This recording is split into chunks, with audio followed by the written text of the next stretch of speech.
Pues de nuevo, buenas tardes a todos y a todas. Damos comienzo a la segunda mesa del día de hoy, que hemos titulado Sugerencias históricas en la literatura decimonónica, y en la que nos adentraremos en diversos factores relativos a la literatura de este periodo.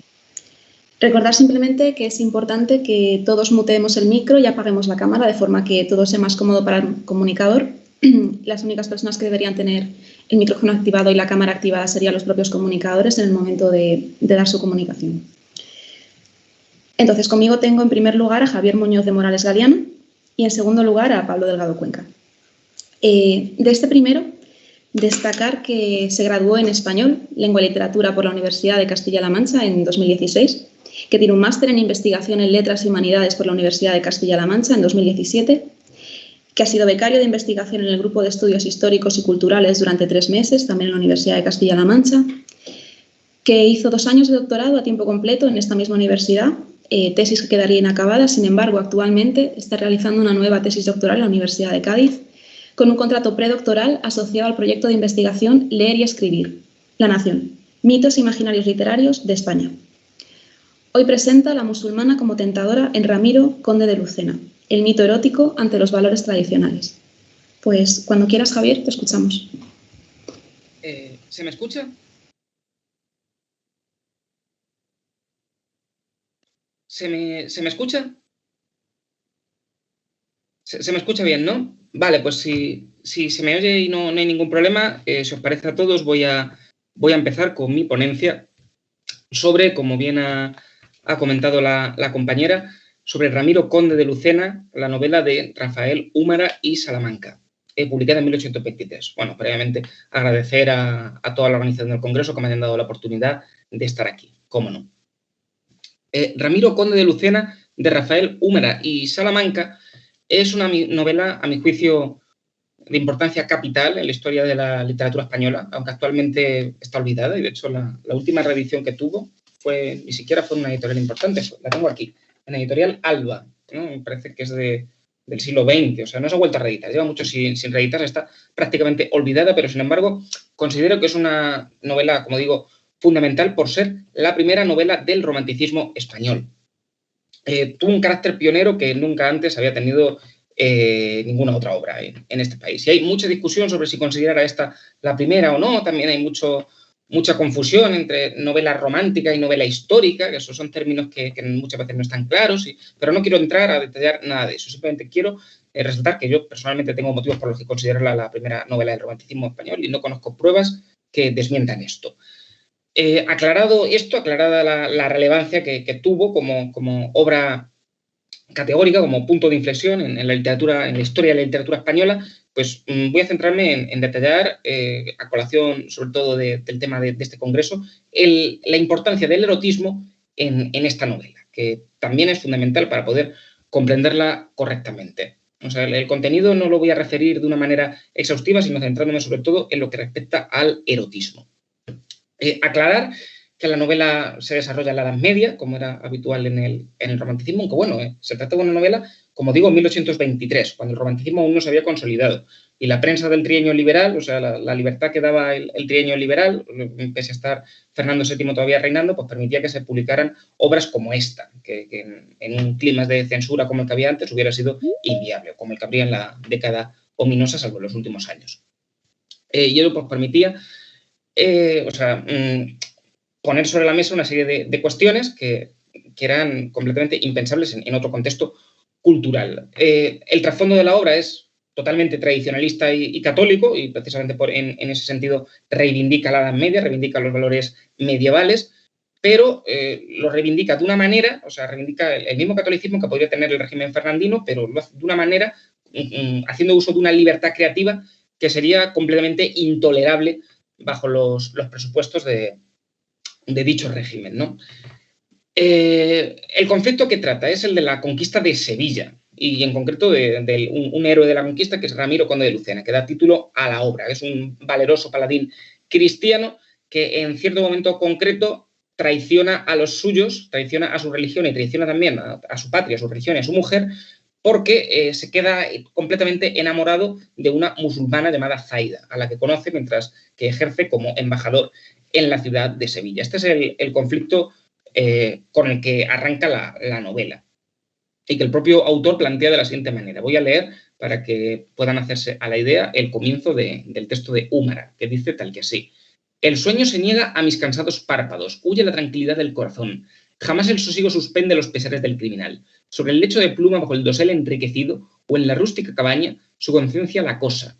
El grito vengador de la inocencia ultrajada le persigue. La perspectiva del castigo le rodea y la muerte, solo refugio que le queda, sordebulle sin escuchar sus plegarias.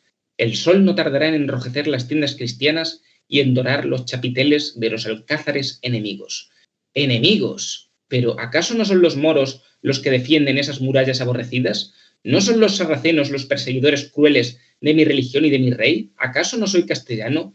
No, desgraciado Ramiro, tú no eres ya más que un traidor. Es un caballero que ha traicionado a los suyos. Y el resto de la novela lo que hace es explicar los motivos de esa traición y explicar a continuación su posterior redención.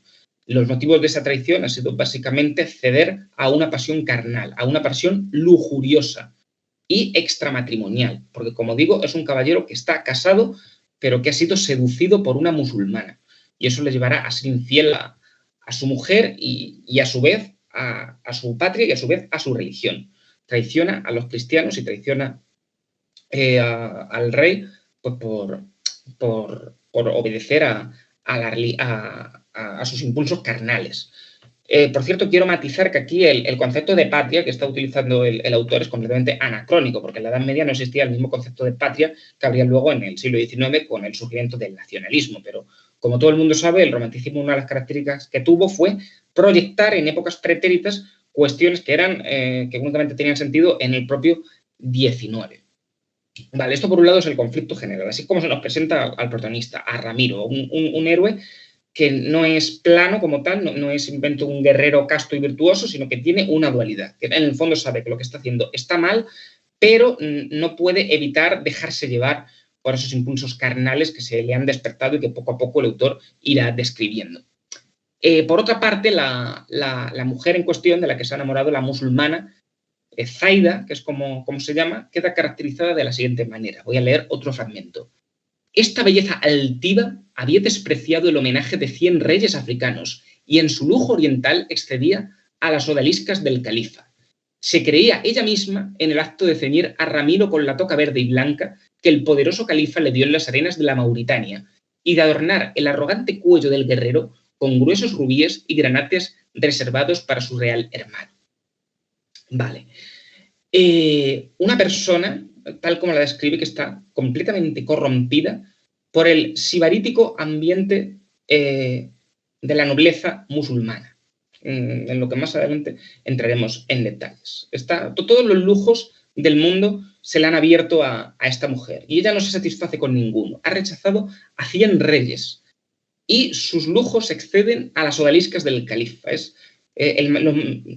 la mayor cantidad de excesos que se puedan imaginar. Parece ser que los ha probado esta mujer, pero no está satisfecha con ellos y quiere algo más. ¿Y qué es eso? ¿Qué es eso más que quiere? Pues corromper un alma pura, corromper un alma casta, un alma católica y austera como la de Ramiro Conde de Lucena. Y nada más verlo, pues ya empieza a fantasear con él, porque sería su gran conquista, ¿no? En este sentido, la dificultad es lo que aviva el amor, o por lo menos el deseo. El tema de que cuando no hay ninguna clase de dificultad, el deseo no suele ser el mismo, porque no hay mayor retención ni mayor impulso, ¿no? Y en este caso sí, en este caso, como es algo prohibido, como es un caballero supuestamente casto que no se va a corromper, hace que los deseos de la dama se aviven y se proponga seducirlo, lo cual pues genera la situación que se nos plantea al principio de la novela.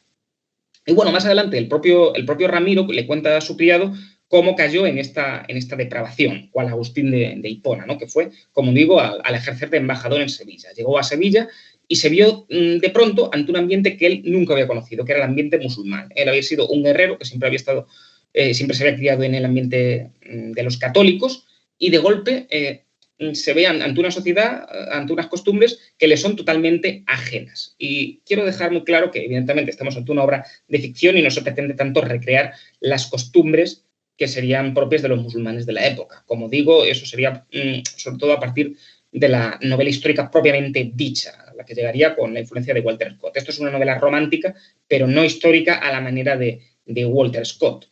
Por lo tanto, no hay tanta atención por el pasado, sino que el pasado se ve sobre todo como alegoría de los intereses del presente. Y en este caso voy a leer una descripción de lo que es el ambiente musulmán, que no debe interpretarse como una pretensión de fidelidad a la historia, sino como otra cosa que ahora más adelante explicaré. Dice así: el ambiente afeminado que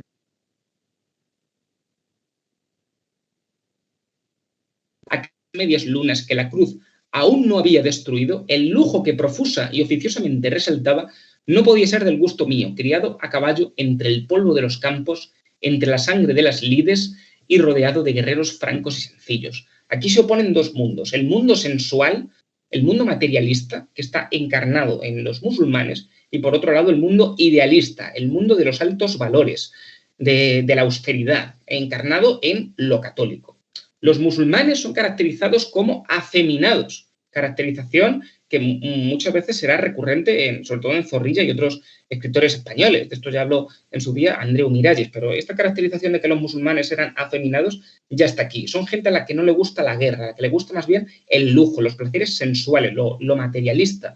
Realmente son una alegoría de la filosofía sensualista y materialista francesa que se había desarrollado durante el siglo XVIII y que tanto espanto ponía a los católicos y los tradicionalistas católicos, y en concreto durante el régimen fernandino, esta clase de filosofía, todo esto que surgió a partir de Condillac y se desarrollará más adelante con Rousseau, Diderot, Sade y todos estos, pues toda esta filosofía pone un total espanto, pone en total alarma a los moralistas católicos del régimen fernandino, y en este caso pues el autor, aunque tiene cierta libertad creativa y se toma ciertas licencias que eran impensables con la censura, pues muestra el mismo rechazo hacia los musulmanes, a quienes, sin embargo, describe oportunamente con rasgos que, como digo, se asocian al sensualismo. Ambiente afeminado, los considera bárbaros, y todo el rato habla de la corte musulmana como un deleite de placeres sensuales, las flores que por todas partes se ofrecían, etcétera, etcétera, ¿no? Todo para embelesar a los sentidos.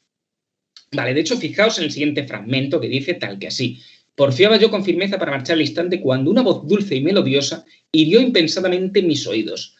Alfonso, que es como se llama el criado, la voz de esta nueva sirena, como la pérfida armonía de Mercurio, se apoderó de mis sentidos. Fijaos en la importancia de los sentidos. La filosofía sensualista de Condillac concedía a los sentidos la importancia total para el acceso al conocimiento, ¿no? Contradiciendo el dogma de la revelación católica. Y esto aquí se vuelve a ver. Se apoderó de mis sentidos y adormeció la vigilancia de la razón. Aquí con relación al romanticismo, el romanticismo lo que supone es la extralimitación de la importancia de los sentidos en oposición a la razón, que era lo que imperaba en el 18, ¿no? Los sentidos pueden llevar a que nuestra naturaleza fluya de tal manera que la razón quede en un segundo plano, y es lo que le ocurre. Adormeció la vigilancia de la razón. Levanto confuso los ojos al trono y veo, otra vez la vista, lo sensual, las facciones encantadoras de la princesa de Sevilla, descubiertas por lo descuidado del velo. El velo, que supuestamente se usa para tapar, en este punto tiene un matiz erótico, ¿no? Porque en tanto que tapa, pues también provoca, porque muestra sutilmente solamente pocas facciones de lo que es el cuerpo de la mujer, y ello hace que la imaginación del protagonista se estimule más. Sin fuerza para resistir, sin voluntad para ceder, Rosay me condujo a la galería del Alcázar, donde pasé la noche ya criminal, aunque rodeado de las más deliciosas fantasías. Mi corazón, creado para abrigar maldad, pasó sin esfuerzo de la inocencia al crimen. Desesperábame al ver impresa en la memoria la tierna mirada de la princesa mora, y la bella imagen de mi constante Isabel, su esposa, en mano se oponía al prestigio vencedor de su enemiga. Tengamos en cuenta eso, que ha sido una persona, Ramiro, que se ha criado pues, por completo ajeno a todos estos placeres sensuales. No los conocía, y sin embargo el cuerpo humano se nos muestra aquí, el alma humana, como algo que está preparado para la malicia en este caso entendida como entrega a la sensualidad. Ramiro, por muy idealista que se considere, por mucho que quiera pelear por la cruz y por los ideales católicos, es ante todo humano, y como humano pues está dotado de sentidos, y esos sentidos lo vuelven sensible a todos los estímulos, en este caso pecaminosos. De hecho, lo que él mismo dice a la hora de intentar justificar su conducta es lo siguiente: si quisiese disculpar mi crimen, Alfonso, yo te haría el retrato de esa musulmana peligrosa, blanca como la cima del Apenino. Los negros rizos que escapan de su verde turbante descansan desordenadamente sobre el seno más perfecto que la imaginación de los hombres puede ambicionar. En este caso, lo que he sentido, lo que ha podido ver, no solamente lo ha estimulado a nivel sensorial, sino también en lo imaginativo, ¿no? Estimula su imaginación, porque si eso es lo que está viendo, su imaginación ya se puede imaginar el resto. Podéis entender perfectamente a lo que me refiero y el subtexto erótico que tiene esto. A sus ojos brillantes de deseos o lánguidos de ternura coronan negras pestañas que cubren a mitad las rosas de sus mejillas. Su boca es tan roja, tan graciosa, sus dientes tan brillantemente esmaltados. Fijaos aquí, sobre todo, en la importancia del color y sobre todo de los colores carnales, de los colores chillones, los colores potentes, el rojo de sus labios, el rosa de sus mejillas. Es algo que llama mucho la atención a los ojos, que entra por completo por los ojos y que provoca la excitación, con todo lo que eso implica, en el protagonista.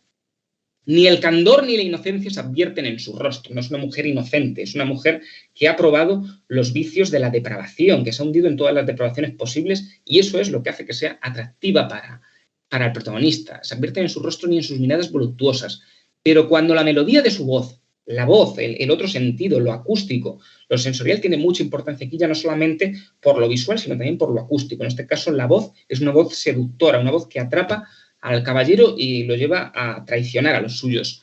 De su voz penetra en el fondo del corazón, sin resistencia alguna, postrado a sus pies, se implora su perdón por no haberla adorado antes. Claro, esto de adorar a la dama nos puede llevar a pensar en el amor cortés, ¿no? Que había una adoración platónica a las damas emulando relaciones de vasallaje, pero en este caso estamos hablando de una obra publicada en 1823. Las connotaciones son totalmente diferentes y esto recuerda sobre todo a la obra de la novela de Rousseau llamada, no casualmente, La nueva Eloísa, que pretende recrear un conflicto similar al conflicto medieval de Abelardo y Eloísa, pero cambiando todo lo platónico, por el amor platónico que había entre Abelardo y Eloísa, por un amor sensual. Aquí pasa lo mismo. El amor cortés, en este punto, esa relación de vasallaje, de adoración a la mujer, eso de pretender adorar a la mujer, tendrá aquí unas connotaciones muy diferentes teniendo en cuenta que lo sensual y lo erótico está presente. Es básicamente postrarse ante la mujer y dejar que ella haga lo que quiera contigo en todos los sentidos y con todo lo que eso implica, ¿no?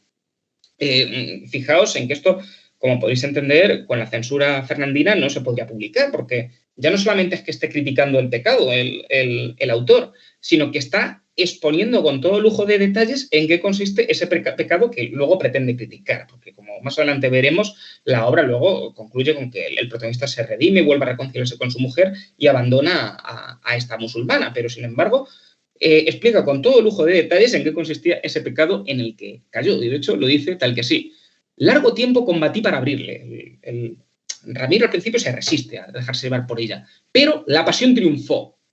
La pasión por encima de la razón, y bebieron mis ojos el contenido de aquellos caracteres de fuego, el fuego otra vez como símbolo de la pasión más exaltada, aquel voluptuoso abandono, aquella ternura penetrante que solo sabe sentir y explicar Zaida. Aquí de nuevo, fijaos en el carácter sugerente del texto, de que dice que solamente sabe sentir y explicar Zaida. Una persona normal es algo que no se puede describir, solamente se puede sugerir, porque es algo que para poder comprenderlo se debe experimentar. Es lo que nos está dando a entender. De nuevo, la importancia de los sentidos es tal que se niega incluso a poder recrear con palabras una experiencia sensorial porque la remite en todo momento única y exclusivamente a los sentidos. Vale. Hay una parte que quería leer, me la voy a saltar y paso a la siguiente. Otro texto que habla de cuando ya se une el lecho amoroso Zaida y Ramiro. Y dice tal cual: al reposar el conde sobre unos mullidos cojines turcos, los remordimientos huyeron y los sentidos, libres de sujeción, gustaron ampliamente de todas las seducciones que el deseo y aquella mansión prometían al corazón de un joven guerrero. Esto se asocia claramente con las filosofías de Rousseau y del Marqués de Sade, en tanto que hablan en todo momento de la naturaleza humana y de dejarse llevar libremente por la naturaleza, que es lo que le pasa a este protagonista, que se deja llevar libremente por la naturaleza sensorial de su cuerpo, de su carne.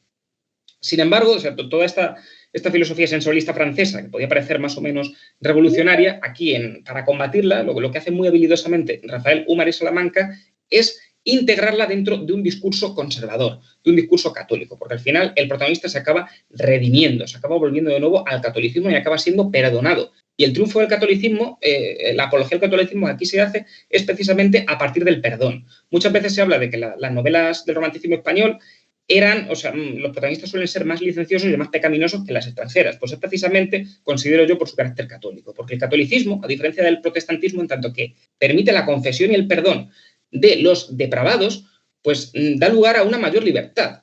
O si no, le hace las memorias del Marqués de Bradomín de Valle Inclán, en el que el protagonista pues, hace toda clase de depravaciones, pero luego se confiesa y se queda tan tranquilo. Y esto es precisamente lo que ocurre aquí. Quería haber entrado en más detalles, pero pienso que no da tiempo.